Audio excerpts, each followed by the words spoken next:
Jay Crawford, Adam the Bull, Garrett Bush, Dustin Fox, Jason Lloyd, Tyvis Powell, plus, ba-da-da-da-da, you're loving him, Mikey McNuggets.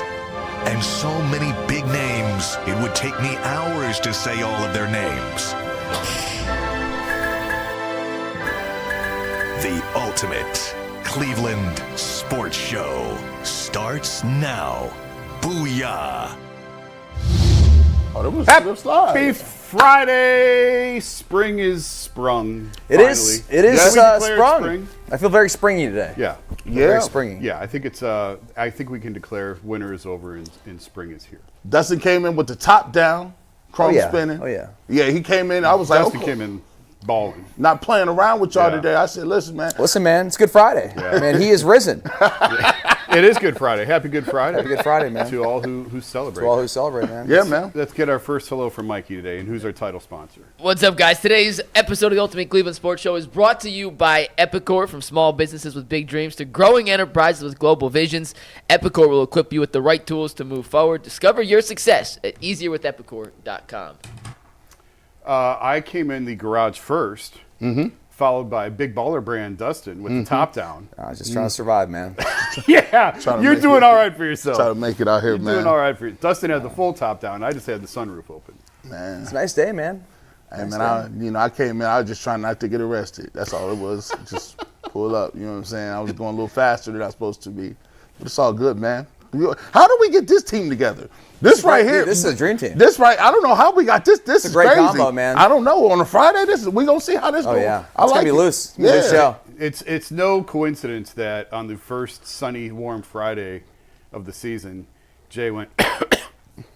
In Jay's defense, he texted us on Tuesday saying, guys, right. I'm in New York City from Thursday to Sunday. So he looked at the can't work." forecast. Yes, That's what he did. 100%. I believe he's actually visiting his son and daughter this weekend. Oh, all right. Good for But him. you know what? Jay does not get any excuse. Jay's skipping work. He's definitely playing baseball in New York. He found a baseball field to go throw with like 13-year-olds and He's the only dude throw batting practice to a local high school team in the Bronx. He's You the know that's what Jay's doing. only grown man that can find a pickup baseball game. Like, what is Field of Dreams or something? Y'all just grown ass man outside, like 35, playing pepper games. What are you doing? Soccer, same way. I know a bunch of guys in their 50s that have they're on hardcore soccer teams. Yeah, and hockey. Yeah. Yeah. Baskin does. I think he still plays. Man, Who's that? Andy Baskin. That's wild. Hockey, yeah, I think he does. That's wild. One of my son's best friend's dad still plays, like mid-late 40s. Tony Zarella, longtime Cleveland sportscaster. This is not He that still plays. surprising. Shout I out play to Tony. tennis, and there's guys in their 60s, 70s playing. Yeah, but tennis leagues. is not exactly a contact sport. I mean, Like you gotta- hockey, you're out there banging dudes into the walls, and Yeah, Right. That's one of the most difficult sports to play. Like, you got to first I can't even skate. stand up on skates. You got to first ice skate. Like, that's the bare minimum. Like, at least like in other sports, you got to just run or jog. Yeah. You have to learn how to figure skate, and then you learn how to Can you handle guys the puck. skate? You could probably ice skate. Oh, I skate. Yeah. No, I roller skate. I grew up playing roller hockey in the streets Yeah. with my buddies when we were kids, Yeah. and I could also ice skate. So I never played hockey on ice. I think I could play. Yeah, man. See, it's crazy. Like that, you just know black people is great. But the black people be dancing on skates. Like we find any way to dance on roller skates. Like roller skating is harder to me than ice skating. I don't know. That blade is about this thin, bro. Yeah. It's the only sport white people can beat black people is hockey. Oh, listen. It's the only sport. Oh, you catch us out You there? got to put us on blades in order for us to have any chance. Dude, You put us I- on flat foot, we can't compete. I think it's just because they don't get on skates early No. on. If they did, they'd kill Dude, us. the brothers were playing hockey, dude. We'd be screwed. Hey, that goes back to the what's the name? But Cedric the Entertainer said black people be out there on church socks, just sliding around. I didn't realize. So, okay, when I was a kid, I could figure skate. And not figure skate, but like get around the ice at least. Yeah. And then we took the kids it's probably about 7-8 years ago now. I couldn't stand up. And I kept falling, like I could not make it around the rink. And I couldn't figure out why. It's because I was in hockey skates. And when I was a kid, I was in figure Oh, skates. there's a There's a difference? huge difference. Oh, see? It's easier to stand on figure skates. Hockey skates, forget it. Listen. I couldn't even make it around the rink. I didn't even know there was a difference. Oh, yeah. No. Big time difference. Yeah, that's They got the crazy. little toe pick. That's Oh crazy. yeah, Yeah. that's right. Yeah. Yeah, man. It's Remember going to the roller rink growing up, man. North Kansas. They're coming State. back. North They're Kansas coming State back. Center. Hey, back then, Man, North Kansas remember, State Center was the remember it joint. was the skate parties. People used to have the skate parties, and if you were, and back then it was kind of dirty. Like it was messed up because we I can still wasn't. smell the place right now. Oh, my Close eyes, I God. smell it. Guys, It's I'm corn telling you, chips. they are Corn coming. chips and chlorine. They are coming back. Kids now are doing roller skate parties at those same. Awesome. There's a couple by That's where I dope. used to live. It looks the exact same as it did 40 years ago. Like they haven't done anything to the inside. They just reopened it. This little Man. circle, man. But they're coming back. A used couple to- of my kids' friends had I parties. used to play there. Golden Axe in there, dude. Man, there's a Ninja Turtles video game. that was the bomb. On the right hand side over there.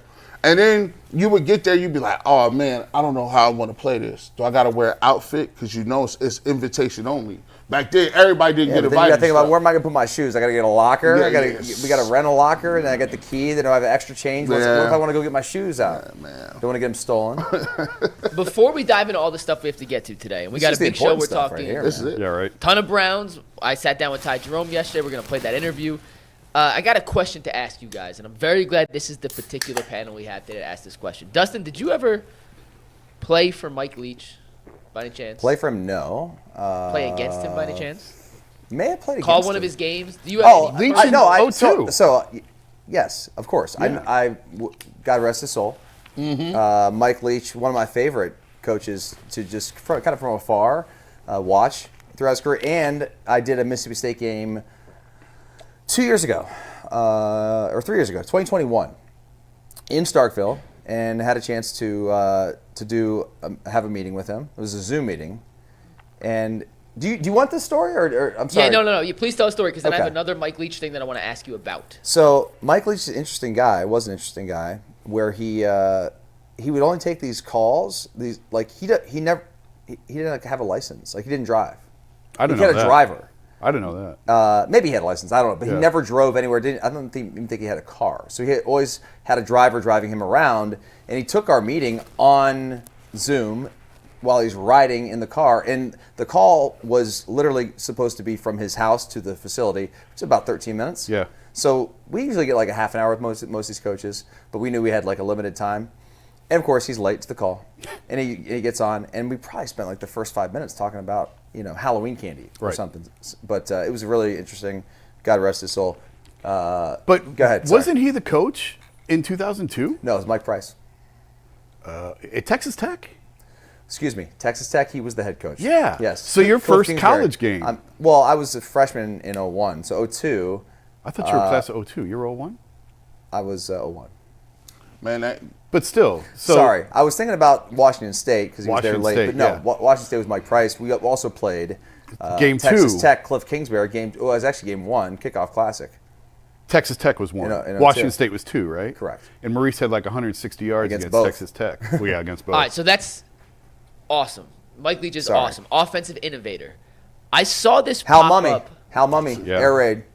Yes, and Stick this routes. is taking the air raid to the max. I cannot confirm nor deny if this is real, but it is worth talking about because it fits Mike Leach to a T. But this came up on NFL Reddit the other day, and I just saw it yesterday. But apparently one of Mike Leach's former assistant coaches, and once again, this could be fake. I'm well aware that this could be fake, but it fits Mike Leach's personality.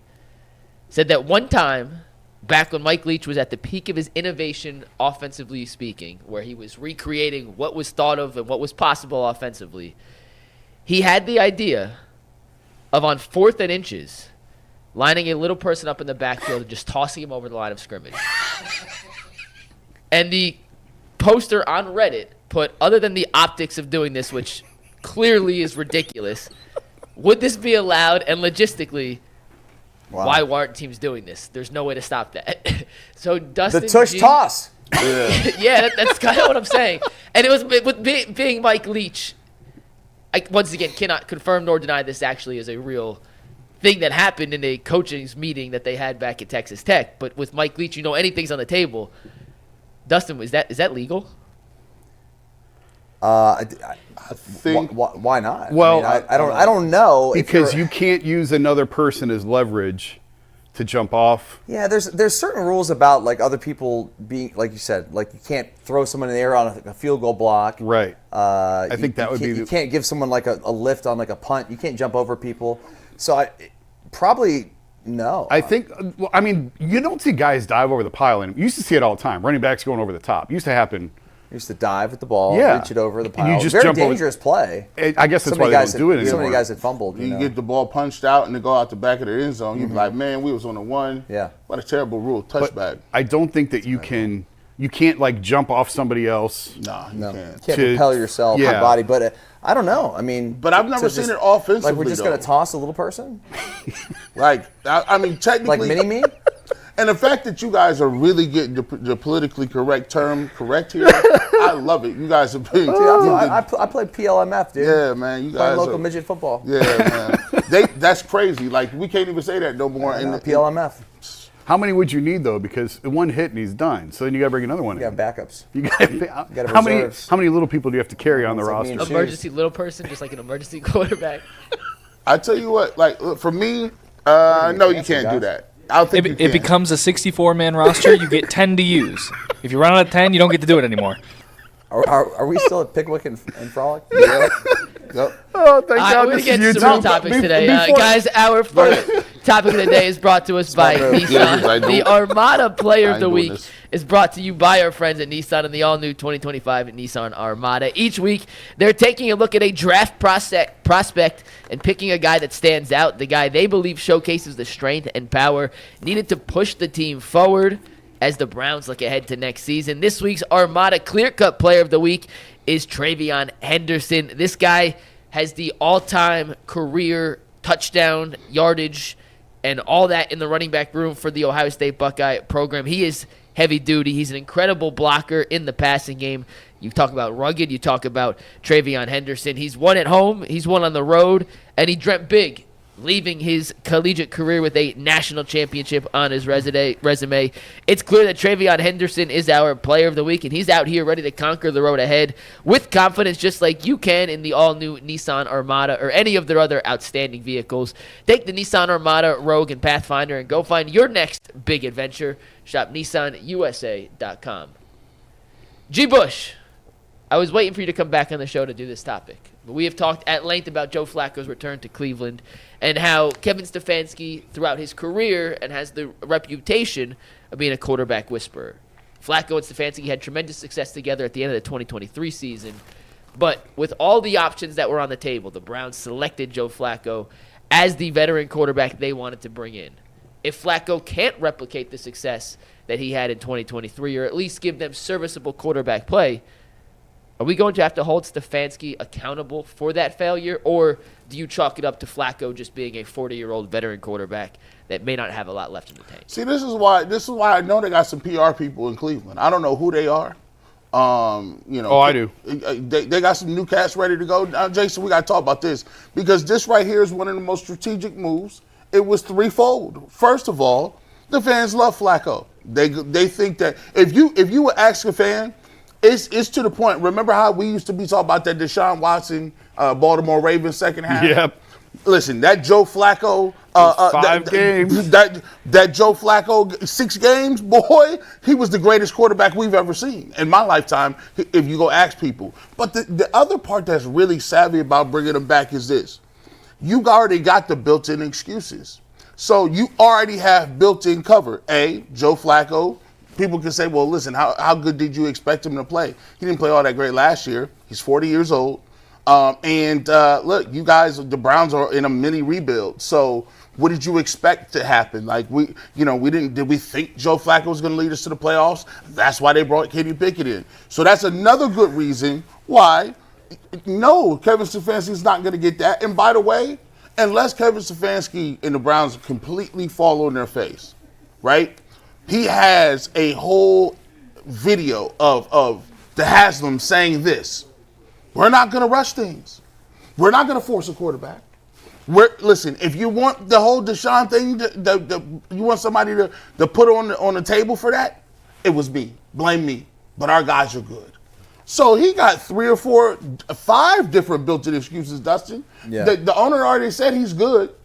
Why you think that you ain't heard enough from Stefanski and Bear? They chilling. They feeling good. I think they feel good about themselves right now, and they should. There's a certain level of confidence that I believe Jimmy Haslam has given to them.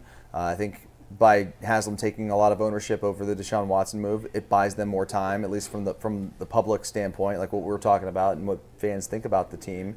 The expectations have been lower for this year. I listen, unless the Browns completely fall on their face and are an embarrassment worse than what we saw last year, which I think is really going to be difficult to do because Joe Flacco is a professional, whether he's limited with his ability physically or whatnot. I still think he's going to be able to do enough to get the Browns to that, somewhere between 6 and 9 wins. And if you do that, I think everyone in town is sort of happy. They're excited about the new stadium. They're probably excited about Travis Hunter or whoever they draft. Hopefully it's Hunter if they don't take a quarterback. But no, I think that it would have to be an absolute disaster this year, guys, for Stefanski to face any sort of accountability where his job would potentially be in jeopardy. Yeah, these questions drive me crazy. And Mike puts them on there just to... I texted you yesterday and gave you full warning. I know. Exactly what I was doing. I know. And I didn't respond. I was so disgusted. I didn't even respond. This is silly, of course. Was it Kevin's fault when Deshaun threw the ball 7 yards out of bounds last year against Dallas? Was that Kevin's fault? Now, was it Kevin's fault when they got blown off the field in New England a couple years ago? Yeah, that was his fault. So there's as G would say, there's layers to this. There's levels to this. You'll know when you see it who's at fault. If Flacco's doing what Flacco does and he gives you 250, 300, and he throws it to the other team 3 times and he gives you 2 or 3 touchdowns, well, that's just who Joe is. I said the other day, the sequel is rarely as good as the original guys. You got to be aware of that going in. And everyone's got all these rosy good feelings about how it was with Joe previously, which is funny because the last time we saw him, he was throwing pick sixes like crazy. And we just sort of seem to dismiss that and forget that. He's 40 years old. I mean, what do you expect? And before he came to Cleveland, he was out of the league and hadn't been good in a number of years. So just sort of temper expectations with this. But if they're totally unprepared on both sides of the ball, you'll know it. And then it becomes a coaching issue. Just because a guy's throwing it to the other team isn't necessarily a coaching issue. It is what it is. We'll see. It's not even 100% that he's even going to be the starting quarterback week 1. If I had to put money on it right now, I'd probably bet him to be the starter.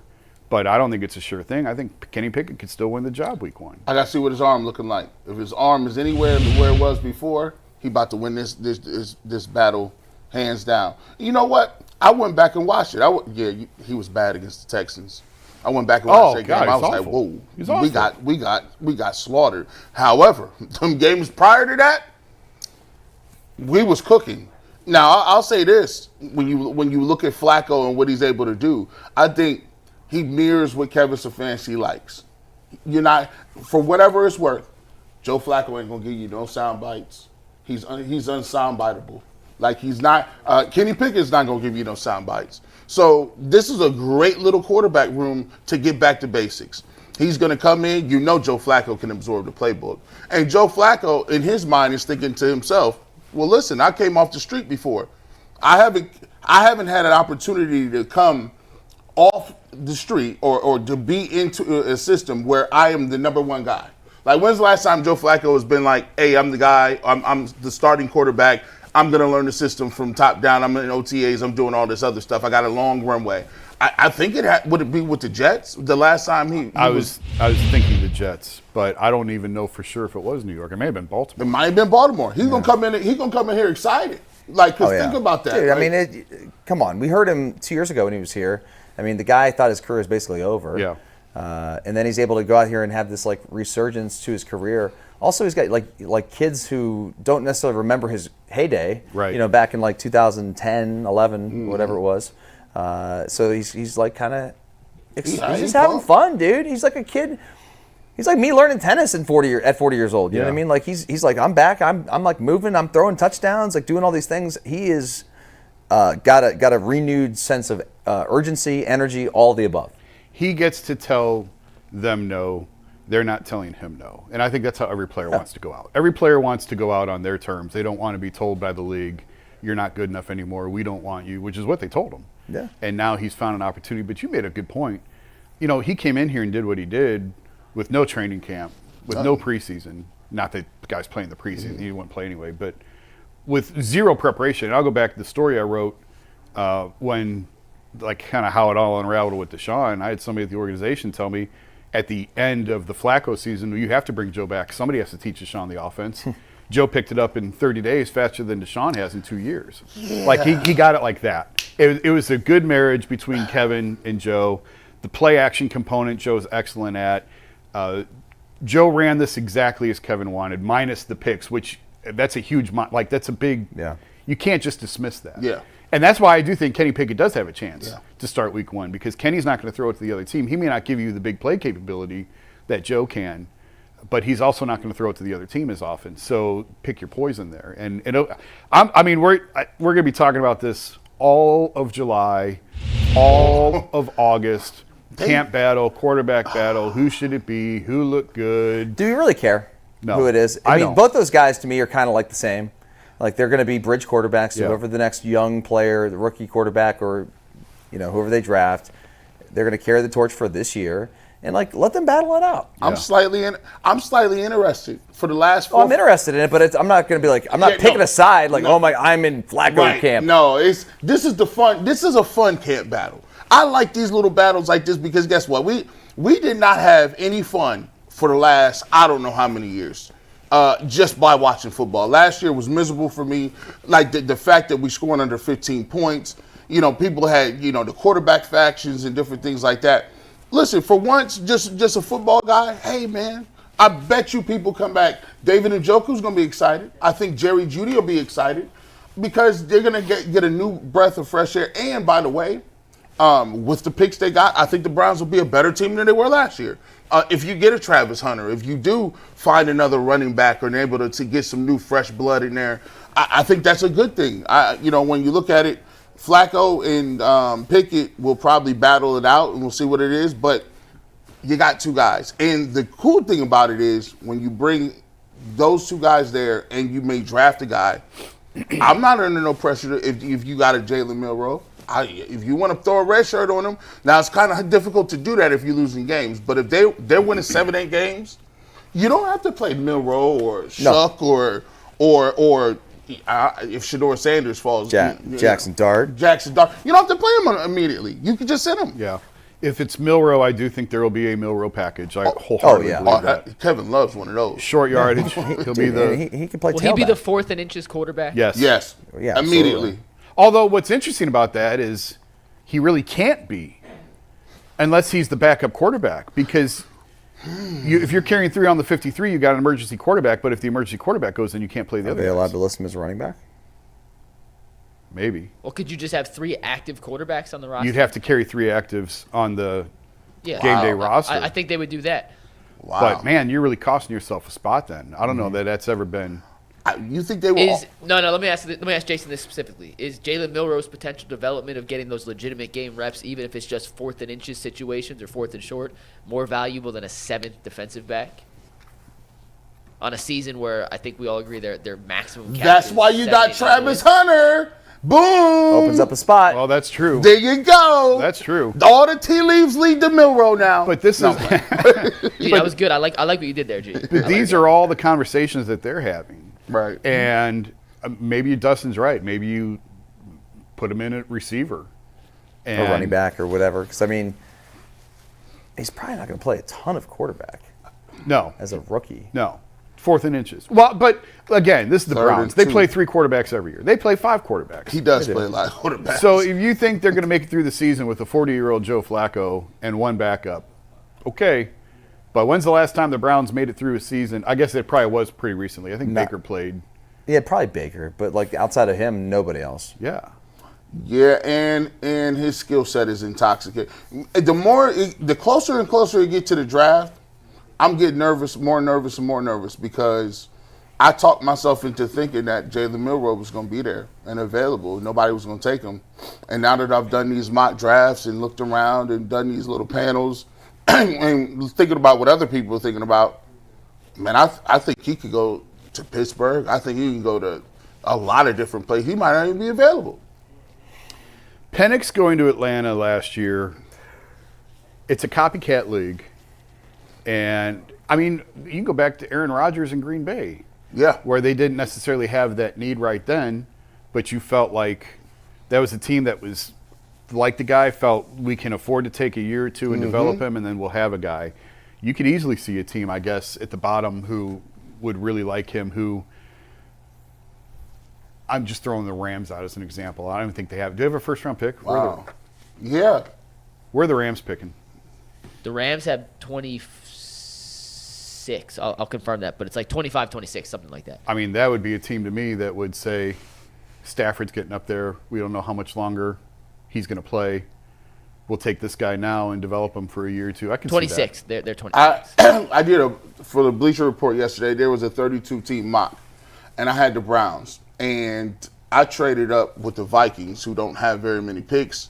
They're at 24. It cost me 33, 67, and 179, which is like the third-round pick and the sixth-round pick. And obviously, they were at 24, and we swapped the 33 to 24.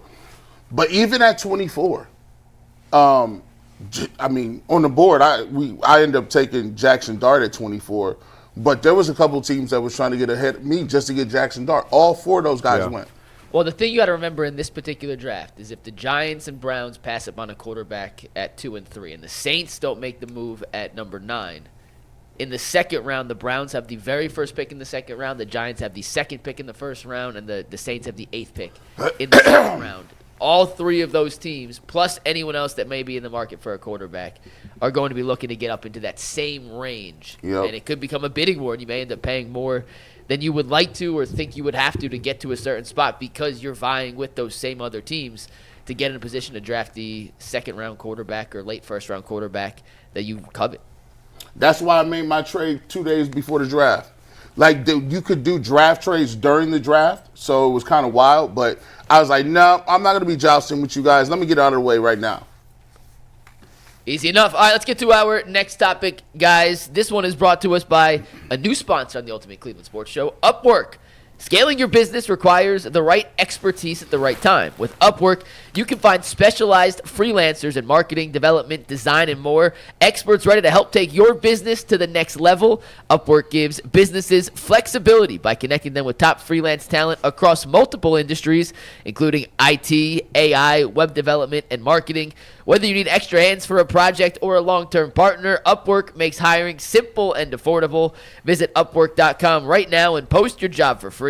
That is Upwork, UPWORK.com, to connect with top talent and grow your business today. Guys, we had Dane Brugler on earlier this week. Dane Brugler works for The Athletic. He's one of the best NFL draft guys on the internet. And he did a 7-round mock draft on Wednesday that then we discussed on the show. And this was Dane Brugler's 7-round mock draft for the Browns. I'm going to show you what Dane had for the Browns, give you the common criticism we got from that mock draft, and then ask if it's silly criticism or not. This was Dane's 7-round mock draft for the Browns. He had them taking Travis Hunter at 2. There were no trades allowed in this draft, keep in mind. He had Jackson Dart falling to them at 33. Ozzie Trapilo, the offensive tackle from Boston College, going at 67. Savion Jones at 94. Jordan James at 104. C.J. Dupree at 179. The last 4 picks were Keandre Lambert-Smith out of Auburn, the receiver. Nick Martin, the linebacker. Justin Wally, the cornerback. And Marquise Siegel rounding out their 10 draft picks. None of the 10 guys Dane had mocked to the Browns were Ohio State Buckeyes. And I'm not kidding you. We got over 300 comments on YouTube and over 100 comments on Twitter based on the reaction to Dane's mock draft. And the number one criticism and complaint was the mock draft sucks because there's not an Ohio State Buckeye in there. Now, Ohio State could set the record for most players drafted from a single team this year. The record's 15. Dane said there's a chance 16 Buckeyes get drafted. But, Dustin, I got to ask, and I'll start with you as the former Buckeye here. Can the Browns have a successful draft if they don't draft a Buckeye? Or is this just fans in their head being fans about their favorite collegiate team, thinking the Browns have to take one of these guys for it to be a successful draft? No, of course they can have a successful draft if they don't draft an Ohio State Buckeye. Look, there's great players in Columbus. We know that. They won a natty. They went on a miraculous run in the playoffs that no one's ever seen. So there's really good players that are going to probably be great pros. But we can't predict how this thing is going to unfold. I mean, of course they would. Those guys are awesome players who could be Pro Bowlers. It could be Hall of Famers. Who knows? If they fall into the lap of the Cleveland Browns, yeah, of course they'll take them. They also don't necessarily need every position on that that list right there in terms of the top guys. Yeah, it would be nice to have a running back, but probably not going to get one of those guys because we can't really afford to take one in the first round, I'm guessing. But JTT could be available. Jack Sawyer could be available in the middle of this deal. Like, I don't know. The answer to your question is very simple. Of course it can be successful without a Buckeye, but I get where people are coming from because the Browns are so close to Ohio State in proximity that you would think they'd have the best intel on these guys because every player, it seems, from Ohio State that has recently been drafted has had early success in the NFL. And you're like, well, why aren't we taking more of those guys? Why are we taking these guys from XYZ school instead of the guy that you should know more about than anybody else? When I covered Ohio State, there was one night, I think Tuesday was availability day, and I was down there, and Phil Savage was down there watching film when he was head of the Browns. Yeah. And I think Romeo Crennel was in trouble, or he was on the hot seat, and I was talking to Phil about Romeo, and Malcolm Jenkins was there. That's when Malcolm was there, and Phil was just telling me a little bit what he thought about Malcolm. Got the evaluation dead on. Did you ever see Browns people, I guess is the long-winded way of saying, did you ever see, I don't remember who the GM was when you were there, did you ever see Browns people around the building? Phil Savage was the GM when I was at Ohio State. Okay. Still. Or at least right Yeah, that was right in that window. Yeah, right in that window. Yeah. Did you ever see him around? Man, I don't recall how much they were around. You know, I did a workout for those guys in 2007 when I was released by Philadelphia, and not a sniff. No. I mean, I came in with like 8 DBs. Mel Tucker was the defensive coordinator, and I knew Phil Savage, you know, from way back, and it was I don't know, it was unfortunate for me because I wish I could have played for the Browns. Sure. You know, Yeah. growing up in Northeast Ohio would have been awesome. Yeah. Yeah, I think the problem why people was mad is this. When you go back to 2000 or even back to 99, you know, you start to look at those drafts. You know, Ohio State, you know, has been good for pretty much for the last. I mean, they've always been good, but you know, they win the national championship. They started, you know, they pretty much dominated the Big Ten, and you saw a lot of players from other Big Ten schools that was here. Like, you know, they had the Aaron Shays of the world. You know, there was, you know, Jeff Fain played at Notre Dame early in the process, and then Braylon Edwards. You saw Kellen Winslow.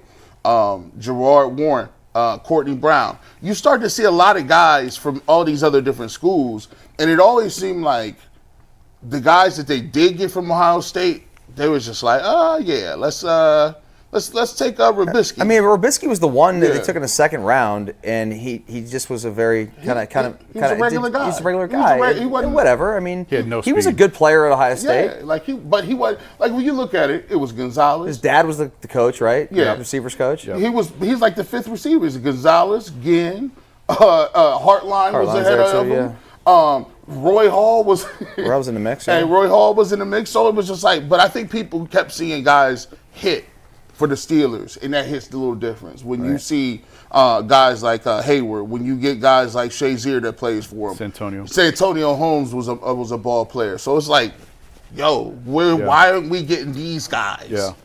The first thing I thought when I saw that topic, I don't know why I thought about this. When I was covering the Cavs, David Lighty was coming out, and I got so many people upset and mad that the Cavs didn't. Why didn't the Cavs take David Lighty? Why didn't the Cavs take David Lighty? I'm like, guys, if David Lighty was from Poughkeepsie, would you care at all whether or not the Cavs took him? Of course not. No. And I like homers are going to homer, and that's the great part of being a homer. Like, go ahead and homer out. But you can't follow that logic when you're. I mean, I'll go back a couple years ago. I think Alabama. I just pulled up 21 randomly. Alabama had 10 guys drafted in 2021. 6, I think, went the first round. And they had a ton of good players taken. Mac Jones also won the first round. You want Mac Jones? No. Alex Leatherwood. Who? Remember Alex Leatherwood? He was here. You want Alex Leatherwood? Like, so they're Remember D. Milner? Milner. The quarterback from the Jets. Oh, yeah. He went top 10. Ninth overall pick. Yeah. Good gracious. So, I mean, but two things can be true. Like, no, the Browns have not drafted enough Ohio State players over the years. Denzel's a good pick. Denzel's a great pick. We forget about that. And they have been the most frequently. They've drafted more Buckeyes of late than any other team in the league. DeJuan Jones, Luke Whippler, Yep. Michael Hall in the That's true. last 2 drafts. That's They've true. taken 3 Buckeyes. By the way, they is kind of deep with Buckeyes. Togiai. Togiai, listen. Yeah. So, and part of that also, I think, the last couple of years, the Browns have really sort of drafted the blue bloods. Like they've gotten away from some of the Kennesaw State 5th round cornerback. You know, Leon McFadden Yeah. from San Diego State. Yeah, It's like, okay, we're going to take this guy when you got like all these Big Ten schools right around here that have good players. Yeah. I don't know. They seem to have leaned in more on the big time school, and I mean it makes sense. It's where the players are, but you can't just blanketly say, well, it's a bad draft if you don't take Ohio State players, because out of the 15, how many are actually going to impact and have long NFL careers? I bet you it's not that many. Right. Yeah. Out of the 15, I mean, how many are projected to go in the first round? 1. Okay. Do you want all the names of the potential Ohio State? I mentioned a couple on the graph, but there's more than that. I mean, These are- I think Travion Henderson and Judkins are both going to have tremendous NFL careers. These Yeah, are all the I do too. guys that are listed, at least by ESPN, with draftable grades.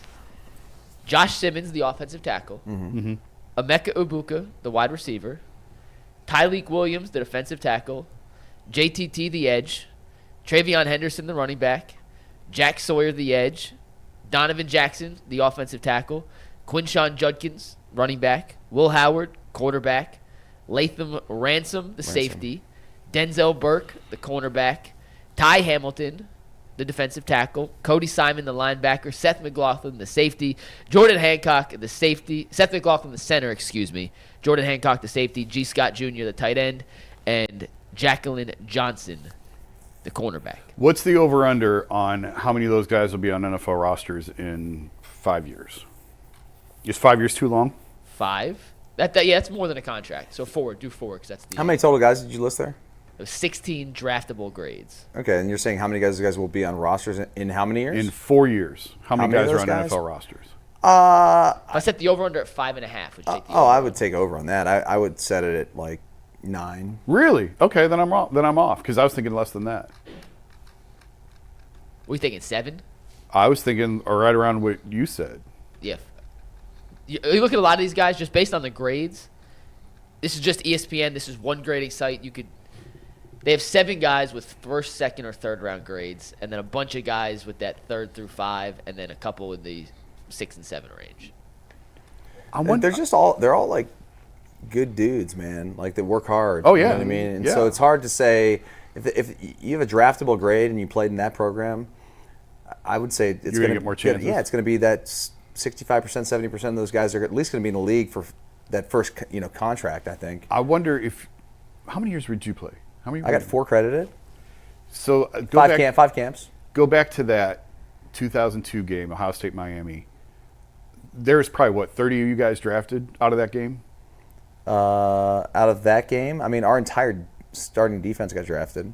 That's insane. Out of that game, of our team, Yeah, like not off just both teams.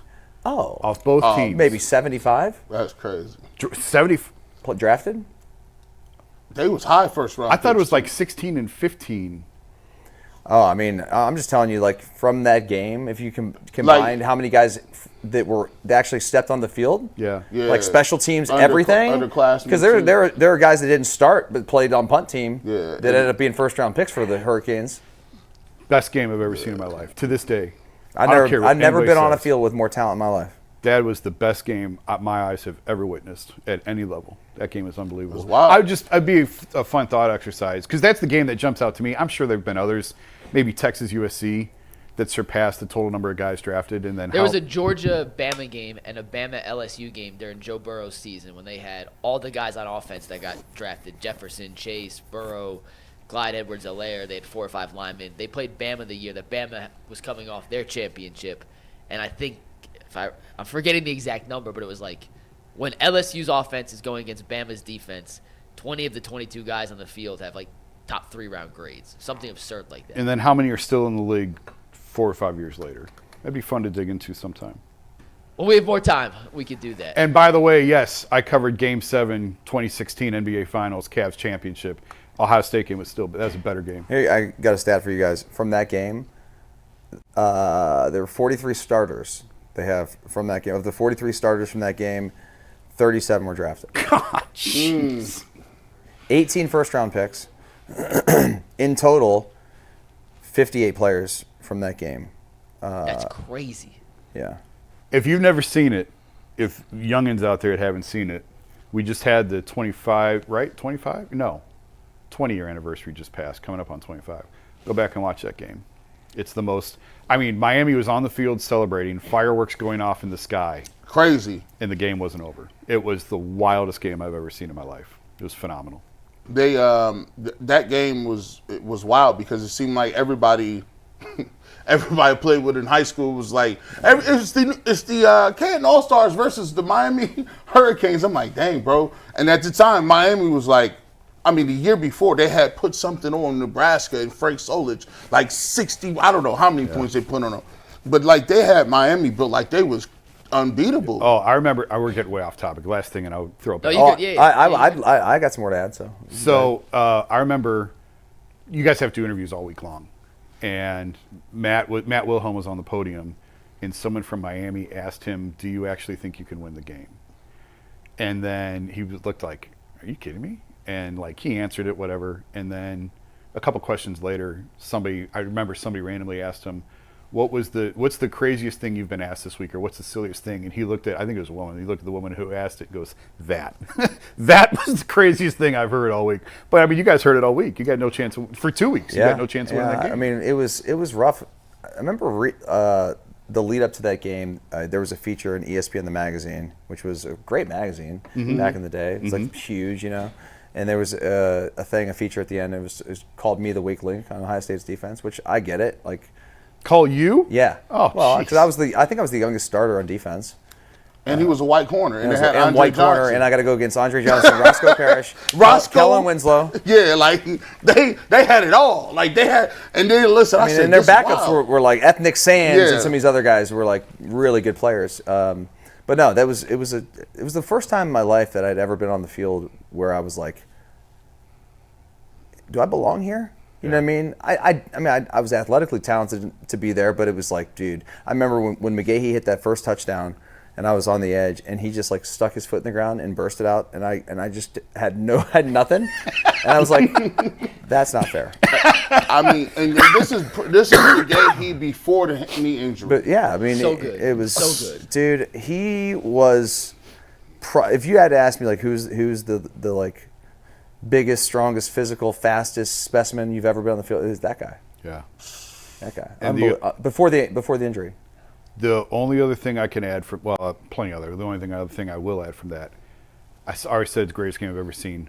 I've never seen a quarterback get hit like Ken Dorsey got hit in that game. Like, Got after his ass. Yeah. I said this like a couple years ago on a podcast, but like it was the first series, may have been the first play or second play of the game when Kenny Peterson got the sack on Dorsey, and Dorsey looks shell shocked. I said that was a big moment in the game because those guys, including Dorsey, were like, shit. Yeah. Like this is going to be a dogfight. yeah. Was that going in? Was that the plan of like hit him and hit him and hit him and hit him and try and break him? It was or did always just work it was out always that way? D'Antonia's mentality that we were going to be aggressive and affect the quarterback. That was always the number one goal. Like you gotta affect the quarterback. You got to get after him. You got to make him feel the pressure, and we did. That last hit C. Grant had on him blew his windshield out, man. That was. Oh yeah, and thank God because I totally blew my coverage. Oh really? Oh yeah. Yeah, I had a total brain fart in the final play. Yeah. Oh yeah, That's crazy. final play. I was playing man coverage on. I was playing man coverage on Roscoe. Yeah. And for some reason, he just came in motion and ran. If you go back and watch the play, he runs across in motion. He's wide open. I just didn't go with him. I stayed like I was playing zone coverage or something. Wow. Total brain fart. And Like the ball. My friends who know me know that I'm a little aloof No. and can be like flake out. Well, if you listen to my show for 10 years, you know that half the time I'm paying attention. So like on the field, it was one of those moments I was just like, well. Wow. And Roscoe's running across, and I'm like, thank God, dude. And the ball winds up in Donnie Nicky's hands and he drops it. Yeah, and I throw my helmet, and I never saw it again. Oh really? Gone? I wonder who's got it. Probably sold it on eBay. Yeah, I think That's so. crazy. I used to.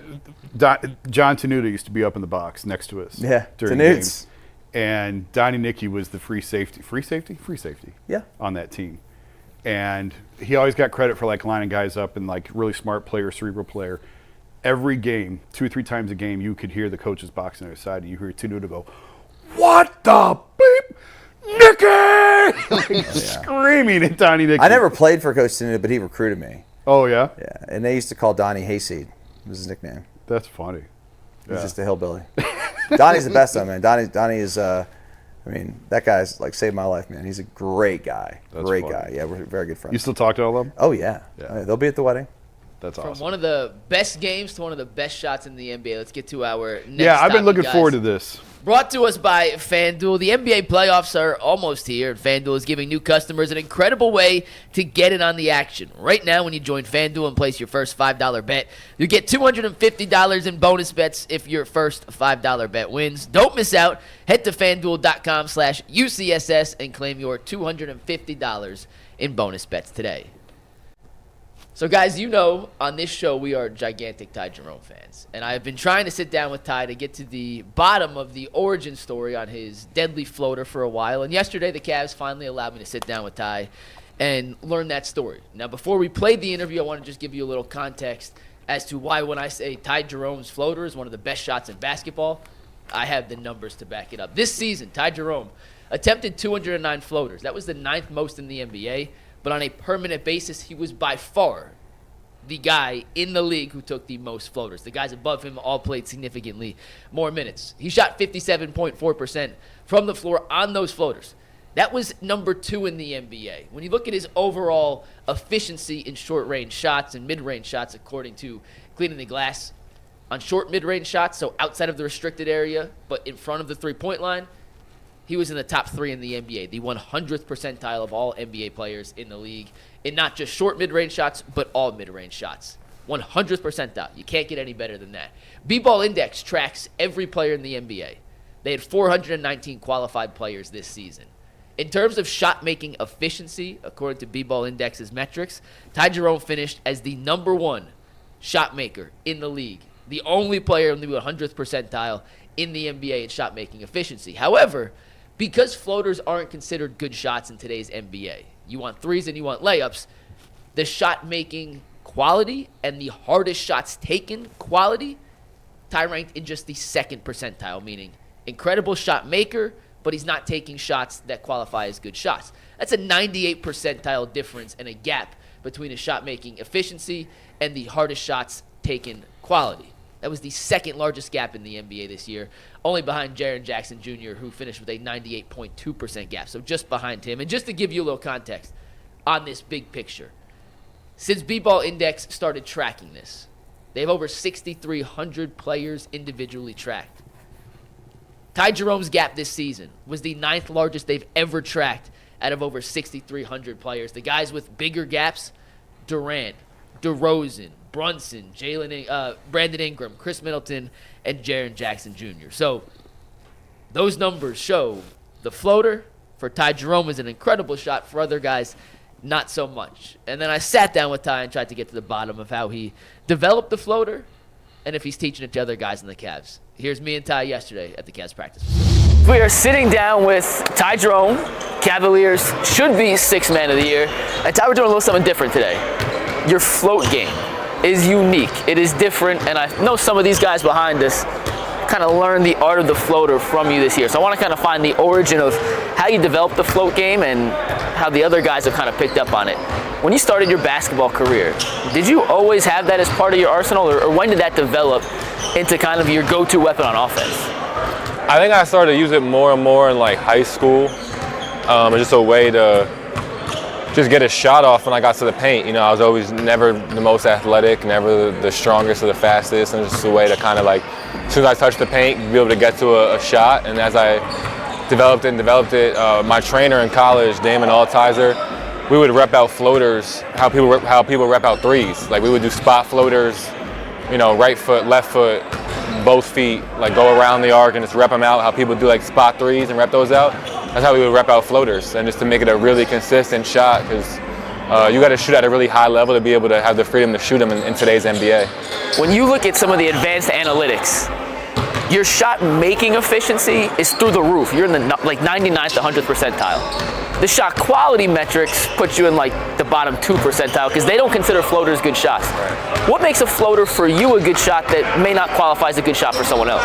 Being able to make it at a higher clip, honestly, I think that's what it comes down to. Like, at the end of the day, right, the goal is to put the ball in the basket. So it's all about points per possession. So if you shoot a floater 10 times, you got to make it 6-ish times to make it a good shot. It's to be 1.2 points per possession, you know what I mean? Where if you make a three, if you shoot 40% on 10 threes, it's 1.2. And if you shoot 40% on threes, you're an elite shooter. Yeah. You know what I'm saying? So you got to make that floater 6 out of 10 times. So it really just comes down to making it at a high clip. What makes it so hard to guard the floater and your game in general? Because today's NBA, everyone's going fast, fast, fast. And you play slow, and it just feels like a complete change of pace from the normal guy that a defender in the NBA is guarding.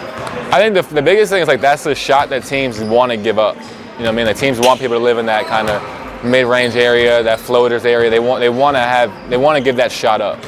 So when you're making it at a high clip, it kind of like kills the defense. You know what I mean? Because that's what they want to give up. And I think just being able to play at my own pace is, like I said, I'm not the strongest, I'm not the fastest, but just being able to be crafty and play at my speed, I'm in control, you know, when I have the ball, when I'm on the court. I was looking through a bunch of your floater makes this morning. There's a ton of options to choose from. Do you have a favorite floater this season? No, I don't necessarily have a favorite. I mean, it's all honestly just reads, you know what I mean? Like as soon as I get a good angle at the basket, I'm gonna shoot it, and it's just a matter of if I get the angle off the first dribble or the initial bump, or if I can get it, if the defender's on my back, at what point can I get to it? So all kind of just playing around with different, I do that all summer, just playing around with different footwork, play around with different angles off the backboard or no backboard, and just kind of be able to be comfortable floating from all angles. Have you taught these guys, has anyone asked you, hey, because listen, I'm talking to the camera here. I've heard your nickname's the Float Goat. I don't want that nickname to stick. I don't like that nickname. I mean, these guys, I mean, everyone has a unique, style to their game. You know, Darius is a really good floater too. I think he's the only one. Dre actually has a solid floater too. Okay. He doesn't get to it as much. He shoots more mid-ranges when he goes to shoot, but I think Don actually has an underrated floater too. He only really does it when he, goes over the top and goes, and he kind of like layer float. But everyone has a different game, man, and I think if I was as athletic as Don, I wouldn't settle for those floaters either. So everyone has what works for them. Someone told me that Kenny likes it, your floater game, and the deceleration step that you kind of taught some of these guys. Doesn't necessarily love when the other guys do it because he thinks they're a little too athletic to do that, and no disrespect to you, but you play at your own pace. Has Kenny ever told you, like, hey, Ty, this works for you, but I don't want Evan and Jalen and those guys doing it because you guys have different games? Truthfully, I've not sat down with anyone and tried to teach them anything. Like, really? Nah. I mean, if I'm not a coach, like if they come to me or like, hey, can I want to pick this up, or like, sure, but I'm not going out of my way to be like, hey guys, we got to learn this floater. Like, no, everyone has what they work on. Everyone has their game. And like you said, it's not a good shot for everyone. It's not everyone's, like, I work on that. I've been working on that for 10 years, you know what I mean? So it's not for everyone to do, and just like there's parts of other people's games it's not for me to do. Has a coach ever tried to get that out of your game? Yeah, 100%. A lot of coaches have. Clearly hasn't worked. I think, man, you got to be yourself. You look at guys across the league, and you look at guys like Jalen Brunson comes to mind, and Devin Booker, and Kevin Durant, and just those guys that shoot that midi at such a high clip. And when you're making it at a high clip, it's a good shot. So really what just comes down for me is like, I kind of dove more into it. And there's still times where like you got to shoot. I'm still looking for threes. Like, I pride myself on being a really good three-point shooter too. But at the end of the day, if the defender's giving me that floater, I'm going to make it more times than I'm going to miss it, and I'm confident in that, and I work on that. With your ability to kind of get into the paint and make those floaters, I don't know if you know, but you finished in the 100th percentile according to Second Spectrum stats on the mid-range shot efficiency. When defenders know you can get to that spot, how much does that open up for the rest of your three-point game and getting to the cup and finishing with either hand? Yeah, I think it opens up, everything kind of opens up everything else. You know what I mean? So like my ability to shoot the three this year has opened up, made it easier for me to touch the paint, because now guys have to get up, now guys have to run me off the line. then the floaters become easier because I'm fully past guys. And, then bigs normally shoot a floater, they might step up. Now the pocket pass or the lob might be there. So it kind of just, when you can score at all 3 levels, it makes all the shots you get easier and makes reads easier. I saw Steve Nash say this a while ago. He was like, earlier in his career, he was going to pass, and he was struggling. And then passing got easier when he started to score the ball. You know what I mean? And that relates to kind of the scoring at the 3 levels too. It's like, I can't go into the game like, I want to get floaters off today. I want to get threes off today. It's like being able to score at all 3 levels can make you someone that can score the ball consistently. You mentioned Steve Nash. Last one, we'll get out of here, Ty. Thank you for sitting down and doing this, but your game reminds me of Steve Nash in a lot of ways. The off-foot floaters where you're going with the left hand and left foot and the finishes around the rim. Did you look up to, maybe not Steve Nash, but what were the players you looked up to that kind of molded your game into what it is now? Actually, it really always was Stephen Curry and Steve Nash. When I was in like 8th grade, when someone first put me on to Steve Nash, and actually Dirk as well, because I was working on a lot of like one-leg stuff. That's when I started to work on it, Steve Nash and Dirk. Dirk actually dropped a documentary, I think it came out on Netflix with his trainer and all like the weird stuff they do. And it was just cool to me and how, you can make shots off balance and what an advantage that will give you. Like I said, I'm not the most athletic, like we all know that, so just being able to make shots off my right foot, off my left foot, and it's kind of, as soon as you get that window of like, there's the rim, you can kind of just be able to feel comfortable and confident making it, because you don't have time to get to 2 feet, you don't have time to get to the left foot or get to the right foot. It kind of just is it's all a read, it's all a comfort thing, and the more shots you can make, the better you're going to be. That's Talking Hoops with Cavs should-be 6-man Ty Jerome. Ty, appreciate it. Thank you, sir. Best luck in the playoffs. Thank you very much. Terrific job, Michael. Awesome stuff, man. Yeah. Ty Jerome's a good dude. Good dude. Yes, he is, man. What stood out to you the most about talking to him? The fact that he's well aware of the floater not necessarily being a good shot in terms of the modern day analytics in basketball, and the fact that he threw stats back at me with you need to average 1.2 points per shot. If you make 6 out of 10 floaters, that's the equivalent of making 4 out of 10 threes. I'm usually the one that throws numbers at people. I don't usually get the advanced analytics and the points per shot and the points per attempt thrown back at me. And then also and maybe not as surprisingly, but coaches have tried taking that out of his game time after time. Yeah. And at some point, and this relates to football, baseball, basketball, if you're really good at something, I don't care if it's unconventional and different, that's what you should be your bread and butter. Like, don't get away from something you're really good at. And he talked about at Virginia, that wasn't a shot they loved. We talked a little afterwards that Tony Bennett didn't love it at first. And then he made so many, Tony Bennett said, well, keep shooting them. And Kenny felt the same way about it. So I really appreciate Ty for giving us his time, and hope it continues in the playoffs. You told me about the deceleration step that he uses and how other guys were doing it, and Kenny was getting annoyed that other guys were doing it. Can you explain that? Yeah, he touched on it a little bit in there. He said if he was as athletic as Donovan, he wouldn't have to slow down. But because he's not, slow is better for Ty. And he's kind of taught Jalen Tyson and Evan Mobley. Donovan kind of had it already, but those two specifically, Mobley and Jalen Tyson, the deceleration step that he brought to Cleveland. No one had it in their bag before he came there. And Kenny doesn't necessarily love when those guys do it because of the fact they are way more athletic and they can jump through people. Yeah. Ty was the first to tell you, he ain't jumping over anybody. He's not really jumping around anybody. That's why he's floating it over the outstretched arms of the defender. So Ty's a great mentor for the younger guys. He certainly added a complexion to this Cavs team and this Cavs offense they didn't have before. And Chris Fedor wrote a whole article on him. It came out yesterday or 2 days ago about his kind of battle back from the season-ending injury yesterday. And for a guy that had zero expectations entering this season, he has been as much of a pleasant surprise I think you could ask him for in the NBA. Absolutely. In the entire NBA. You remember we were talking about this a couple of years ago when they won 50 games and they kind of got bounced, and we talked about how the organic way that the Denver Nuggets had put their little championship run together, how they had Joker and some of the other guys that came off the bench that were helping them out. Like Kentavious Caldwell-Pope was one of the guys, and we talked about when you win a championship, you got to have them dudes like that. You got to have some guys that came out of nowhere, some dudes off the bench that have special type years and come in and contribute. And if it sounds weird, but as we get into the playoffs, if you think the Cavs are going to be successful and they have to win a championship, it's just not only the Darius Garlands, Evan Mobleys. You're going to have the Ty Jeromes and the Sam Merrills and the Isaac Okoros.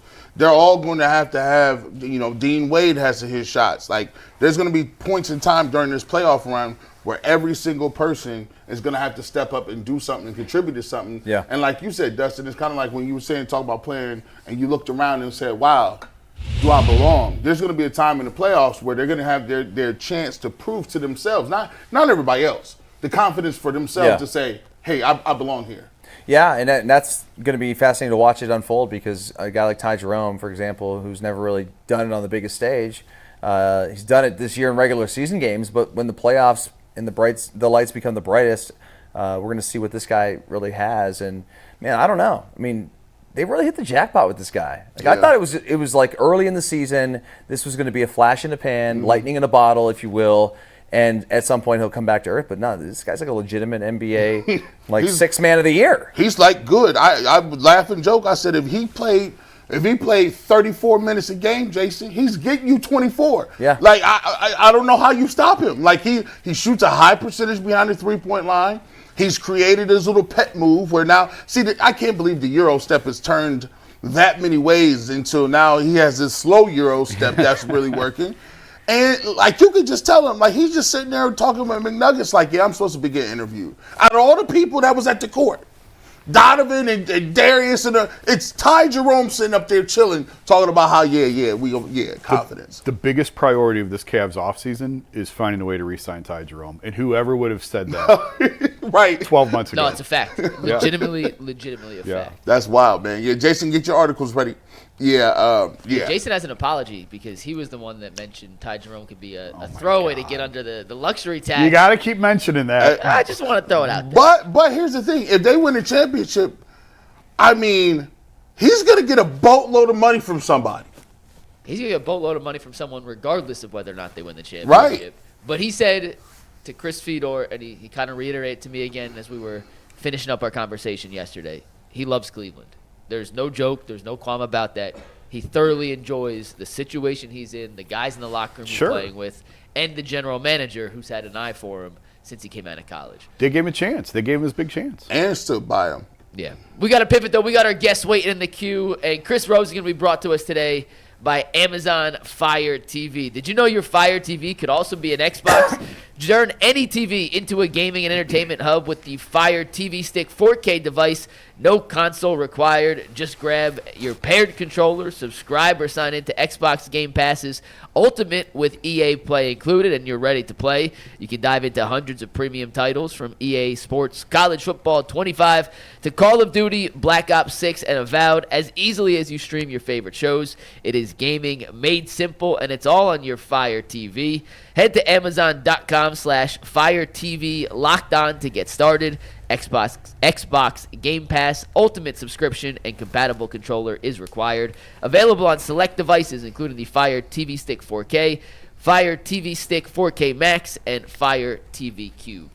And with that, we are thrilled to welcome Chris Rose to the show. Chris, how you doing today? Good, guys. How are you? Good. Awesome, Chris. Good to have you, man.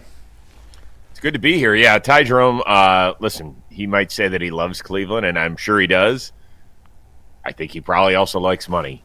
Yeah. So wherever that go, and that's perfectly fine. Dude has earned it. A year ago, we were all wondering, like, how the heck is this ankle injury that bad where he's kept him out all but about 2 games? And now he has become must-watch TV for us, and he's going to be a huge part of whatever we do starting on Sunday. Yeah, Mike and I have gone round and round throughout the year on what happens with him this offseason. There's not many teams that can offer him the type of money. The Cavs can be competitive. I think this is his one shot to cash in. Like, he's got to take the best deal, whether it's Cleveland or elsewhere. He has to take the best financial deal because this is probably his one and only chance to really cash in on that.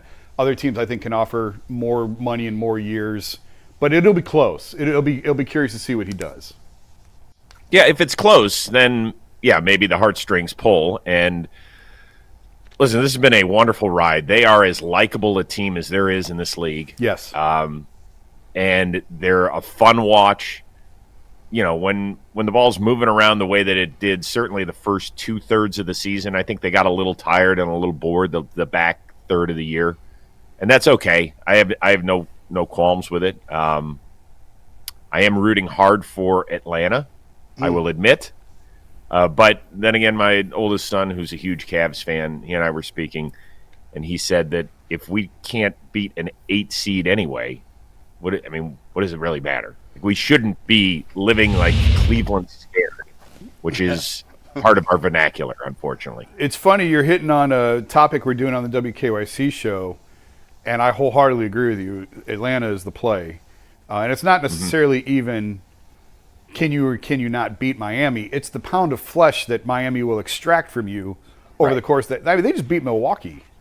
And I understand Giannis had the back, but they just took out a top seed as an 8 seed a couple years ago. Yeah. You want no part of Miami. They've got that Spoelstra championship DNA. Stick with Atlanta, and I think they'll have an easier time. Yeah, yes. We don't have anything to do with it, though. So right. I guess my point is this, is that if we're going to sit here and worry about Spoelstra being able to design and motivate, and they do have guys from at least an NBA Finals run from a few years ago that are still poor, then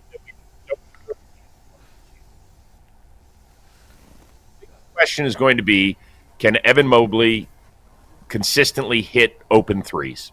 Because we know that's going to be the defense that teams play. They're going to say, okay, you improved significantly during the regular season. Now, when it's not January 17th and the other team's playing 4 games in 5 nights, can you hit this when the money's on the table? I mean, that's certainly how I would defend Cleveland. And I'm anxious to see what he's got. Chris, are you more excited about the draft or the start of the playoffs for the Cavs? I mean, listen, the draft is 48 hours of fun, and then we'll move on. I mean, hopefully by then the Cavs are up 2-0. Right. That's what I'm hoping.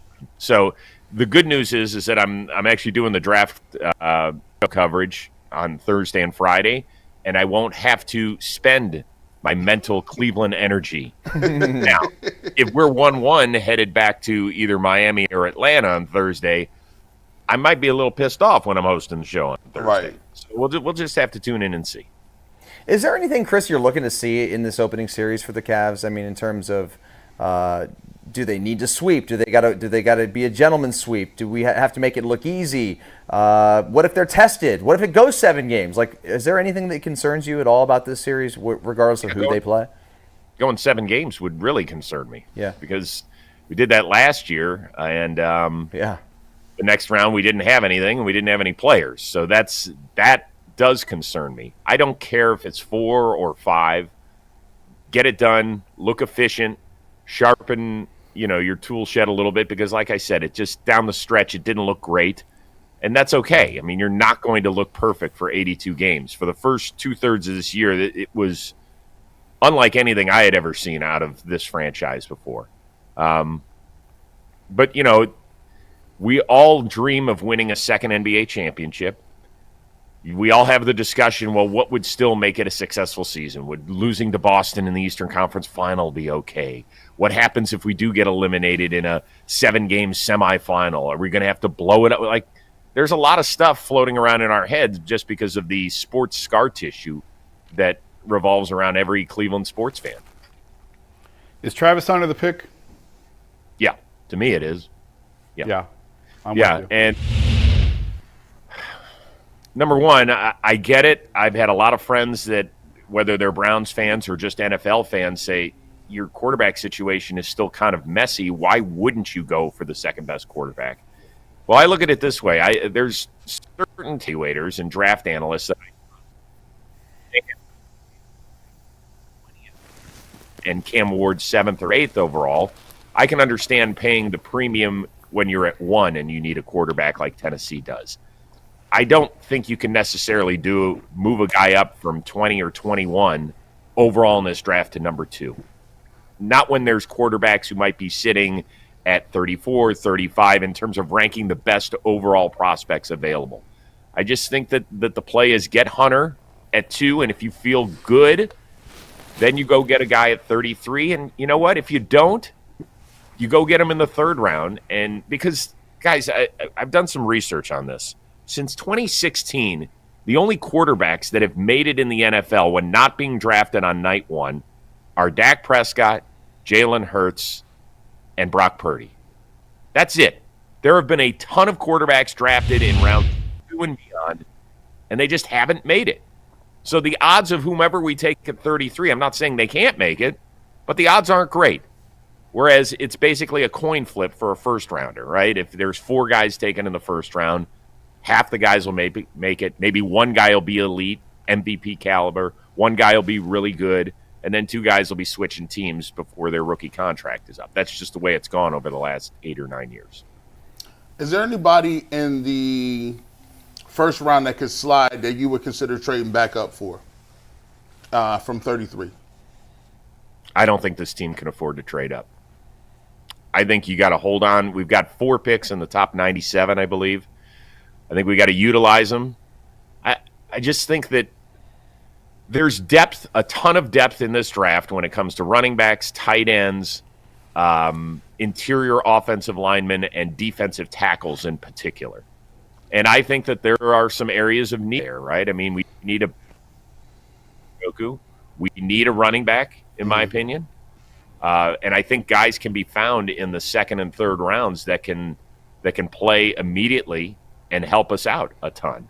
I still think, I know we've added some guys along the defensive line, but it wouldn't bother me to take another defensive tackle somewhere in those top 4 picks.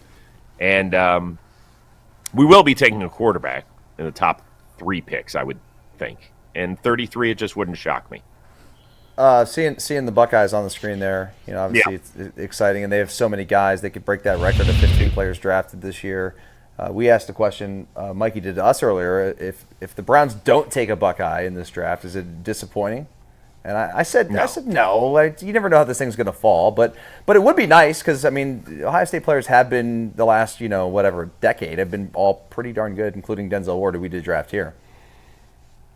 Yeah, I mean, but that's not how you draft. This isn't your fantasy team. This is a reality team. And so Andrew Berry went to Harvard. He has 0 allegiance to Ohio State. Kevin Stefanski went to Penn. I mean, good football players do come out of Ohio State, and that's why you would pick them. It has nothing to do with the fact they had Buckeyes on their helmets. That is utterly preposterous. I guess my only take is my thought, Chris. Sorry to cut you off, Chris. But my only thought is, Ohio State is such a close proximity that they could be. You would think they would have more information maybe than other teams on these players, and if there is somebody that they like, they should. I mean, they would be privy to maybe more information. That's my thought. I mean, yes, the proximity thing I get, but I mean, it's really the connections you have in college football, right? These guys have certain pipelines and people, evaluators that they trust, and people that work at schools. That's the way I would look at that. Now, it will be fun for Buckeye fans. It is the part where football worlds collide, right? There are some football fans that are strictly NFL fans, and there are some football fans that are strictly college football fans. There are a bunch, however, who mesh, and then everybody comes together for Thursday, Friday, and Saturday because you want to see, if you're a college fan, where your dudes end up. And then, obviously, NFL, you want to know whose jersey I might be able to buy over the next several years. So that's the fun part. And listen, the Buckeyes are going to, I don't know what number it's going to be, but they're going to have a ton of dudes taken in the first 2 rounds. Bigger surprise so far, Gabby Arias or Tanner Bibee? For far different reasons. Sorry, you cut out on the first one before Tanner Bibee. Gabby Arias, for far different reasons. Who's been a bigger surprise for the Guardians, Arias or Tanner Bibee? Good question. I like Arias' approach right now. I mean, he finally looks like a major league hitter. The fact he was hitting 4th last night, I think, actually says more about our lineup than maybe about Arias. But I am pleasantly surprised with that. I do think they're starting him at his 3rd best defensive position on most nights. I don't see him as a second baseman. I'm not sure about his range because we haven't seen him enough at shortstop. But I think he would be a great third baseman. Rumor has it we already have one that's pretty good over there, so I know that that's not part of the equation. But I don't think Rocchio is – I don't think he's 100% entrenched at shortstop. I just don't. And I think if Arias continues to hit and if Juan Brito continues to do his thing, and we know we're just keeping the seat warm at second base for Pizzana anyway at some point down the line, I don't think that's as soon as some people in Cleveland would hope. But, I think Arias has proven that he can still be a part of this franchise moving forward. I don't know what's going on with Tanner Bibee. He is missing location horribly. They got to get him going because we cannot have him throwing the way that he did last night and expect to win on a consistent basis. And he'll be the first one to tell you that. I'm not saying anything that wouldn't come out of his mouth. I'm sure he is extremely disappointed with the way that the season has started. Yeah, I don't think it's unrealistic that Arias is the everyday shortstop by July. I wouldn't know if I'd sit here and predict it, but the way he's hitting, the way Rocchio runs the bases is infuriating. I don't understand what he's looking at half the time. Defensively, he's fine for the most part. I think Arias can hold the spot at shortstop. He was supposed to be the guy. They gave him every opportunity early on, and when he just refused to take it, then they gave it to Rocchio. But I think Pizzana could be here this summer. You said you think it'd be longer than people think. I think June or July, if he continues to hit, move him to Buffalo in a couple of weeks. And I think by June or July, if he continues to hit, he could be here. Do you think that's too soon? I do. He played a really short season last year. And I know that there's a lot of guys that feel like there's a guy named Nolan Schanuel, who's a first baseman for the Angels. He was up a couple months, maybe a month after he was drafted. I think that's ridiculous because I do think that guys need some time in the minor leagues. And I would say closer to like 2/3 of a season. I am worried about this team. It feels like an 80 to 82 win team. It's hard to rely on having 4 guys out of your bullpen throw 70 games and each have an ERA under 2 for consecutive years. That is not something you want to build your franchise on. And we just don't have enough dependable players. We have an everyday outfielder who's consistent. We have one guy at third who's great. We have a pro first baseman. And then to me, everything else is up for grabs. I think Austin Hedges deserves to play more than once or twice a week right now. Everybody jokes, but he is putting together, watch his at-bats, people. Watch his at-bats. He had good at-bats yesterday, and Bo ain't doing you-know-what, diddly, I guess. It's incredible that at this stage of his – I don't know if this is just a hot streak for Hedges. I don't know if he figured something out. But you're right. Like he's been a punchline on this show for years about how terrible he's been offensively. But, right now, he's finding the barrel. Well, those are people that ripped on us bringing back Austin Hedges don't understand the construction of a baseball team. And I get it. Like, you're like, well, why'd we spend $4 million on that guy? Well, when he wasn't here, we didn't make the playoffs. When he's been here, we make the playoffs. Yeah. People don't see what he does. Now, he has to hit better than 160. That's unacceptable. And I consider him a friend of mine, right? He was a regular on the Chris Rose rotation, and he knows that. He knows that wasn't good enough. So what he has to do is it's okay for him to hit 200 and put together good at-bats. And that's what I'm seeing this year is he's putting together better at-bats. Hey, Chris, you mentioned the Cavs earlier, and I agree with your son. If the Cavs struggle with either 8 seed, it'd be an issue. But when you look at the big picture for the Cavs and their playoff run here, do you consider them legitimate title threats to Boston? And if those two are the two teams that meet in an Eastern Conference Finals, do you have a lean this early? I know we're a month away, but do you have a lean on which team you'd pick in that series? No, just because we don't know who's going to be healthy and all that sort of stuff. But I was there for the early February loss against Boston, and I watched it pretty closely. They were a tough matchup for us physically. That was a night that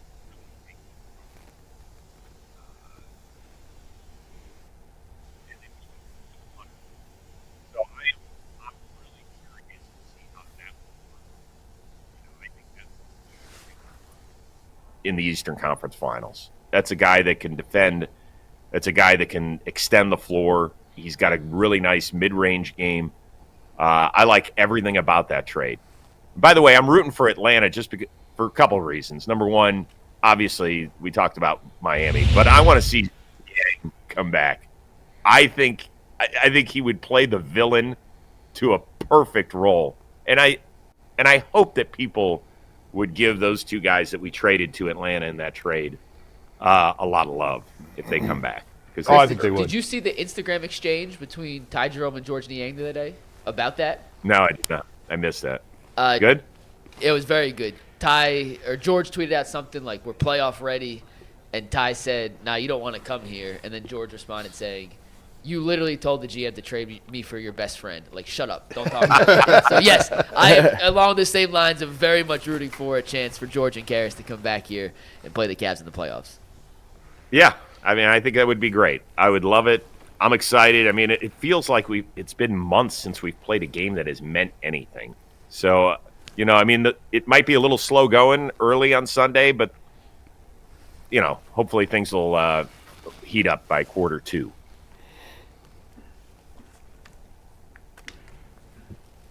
All right. What else you want to talk about, Chris? I was waiting. What else we got? We're all like, I think we kind of hit everything. I am kind of curious. Does anybody in that city want Shedeur too? Oh yeah. Boy, I mean, yeah. Yeah. Yeah. One of them's on the set right now. Who, me? Are you officially off the Shedeur train, G? Have you not been watching me metamorphosize into the Travis Hunter over the last 2 weeks? I thought that was just a shield. No, listen, hey, Travis Hunter, man, listen, this is Travis Hunter move, bro. Now listen, I tried to get Chris to jump back in. I said, listen, now if Shedeur happens to be there after 15, I tried to warm the seat up for you, Chris, but you say, nah, I'm staying at 33. I don't want no parts of that. If you like him at 15, take him at 2. I hear right. that. I think that's the cutoff line. If you would take him in the top half of the draft of the first round, then I would take him at 2. If you don't, if you think he's the 23rd best prospect, then I would say no. And it really is dependent on where you have these other guys ranked, whether that's Jackson Dart, Tyler Shuck, Jalen Milroe, any of the next grouping of quarterbacks. If you have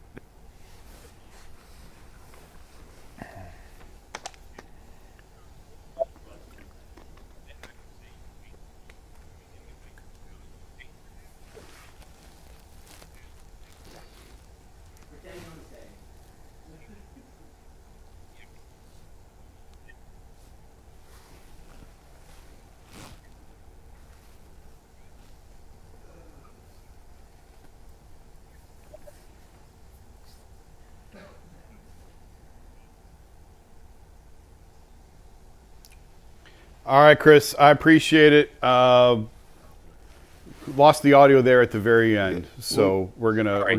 Oh, there it is. Now it's better. Now I got you. Now we got you. Yep. All right, we're good. All right. Thanks, Chris. The point is that the Browns should not pull a Mike Ditka and trade all their picks for Ricky Williams. So I'm with you there. Agree. Yeah, We're not gonna do that. We're not gonna do that. We good. Chris, you said you're on the NFL Network for the draft on the first 2 nights? Yes. So a 3-hour pregame show starting at 4 o'clock Cleveland time on Thursday, and I think at 4 o'clock as well on Friday. So we'll get you all set, and we'll send it out to Rich and the guys in Green Bay, which should be an interesting look. What's the weather? Yeah. What's the weather in Green Bay this weekend? Do you know? Or next week? Well, you know, I haven't paid attention because I'll be doing the pre-show from Los Angeles. So it'll be you're good. It'll be 72 and sunny. Yeah, right. I haven't even seen the weather, but I'm just guessing. Yeah, you got nothing to worry about. Weather.com, it'll be 60 degrees next Thursday. So. Oh, nice. Oh, right. Low of 45. Oh, it's perfect. Yeah. Ideal. Yeah. All right. What do we got on your phone? Anything interesting? Dustin? No, Dustin's got ADD. No, no, nothing interesting. Nothing interesting. Just Barcelona. Tennis. Barcelona. What? Tennis. Oh. Okay. All right. He was Sorry. like, he's like, I'm checked out. He's tennis. He's like, nah, I don't do tennis, bro. All right, Chris. No, we I appreciate you. Thank you all right, very guys. much Thanks. for taking some time, and we'll talk to you soon. That was Chris Rose. Make sure you check him out on the NFL Network for all your draft coverage. Check out the Rose Rotation for your baseball fix. Always love having Chris on. When Dustin was at 92.3, the TVs were always on tennis during the show. Yeah, I forgot. Now he can't. There's cameras. There's cameras now. Now he's Busted. getting spotted. Absolutely busted. Let me see this. All right, we Can't get got away one with it. super chat here before we head over to WKYC for the second half of our show today. Halim Youssef says, I was at every Ohio State practice in 2006 and 2007 when I was with the team. No Browns, reps, or scouts. The Bears were always there, and they were further away than Cleveland. When I saw Phil, it was late at night. The players were gone from the facility. I mean, that doesn't mean anything. You know, Right. it's just one time. But he was really late at the Woody watching film that day that I saw him. So it is just, it's curious. You would think Pittsburgh, too. Pittsburgh and Cleveland, the two, and Indy's really not that far away. You'd think all three of them would be at the facility. One would think. Cincinnati, too, obviously. Yeah, those four in particular. All just a couple hours away. Trying to think on those teams. I know Sam Hubbard, I know just retired, but he was a Buckeye. Yep. Any other the Steelers obviously have Hayward, Shazier, Yep, they got a bunch. Santonio Holmes. They have a long history of taking Buckeyes. The Colts, I don't think of one off the top of my head. Was Taylor Decker? No, he's the Lions. Anthony Gonzalez. back They in the took day. Malik Hooker. Malik Yep. Hooker. Yep. Yep. Oh, the other receiver. Yep. Paris, right? Paris Campbell. Paris Campbell. Paris Yep. Campbell, Yeah. Yeah. who's now in Philly. Super Bowl champ. So, a few. All right, Like so we're Doss. heading over to WKYC in a minute. Coming up on the WKYC show. By the way, if you don't live in Cleveland and want to see this next 30 minutes of content, you can download the WKYC Plus app and watch it from anywhere, anytime, whether you're in America, in a foreign country, in Ohio, in Florida, wherever. Download it. We're talking whether or not Travis Hunter, if he's the pick for the Browns, would be the most exciting Cleveland Browns player since who? Yeah. And we got a consensus answer. So we're going to dive into some of the other options that we had to consider. And spoiler alert, it's not a very long list. Not a very long list. We're going to talk about which draft gurus we appreciate and trust the most this time of year, which ones you should stay away from, and whether or not the Cavaliers would rather face Atlanta or Miami. And last but not least, what the heck is wrong with Tanner Bibee? So that's all coming up here in 3 minutes on the Ultimate Cleveland Sports Show on WKYC. Have a great weekend. Peace.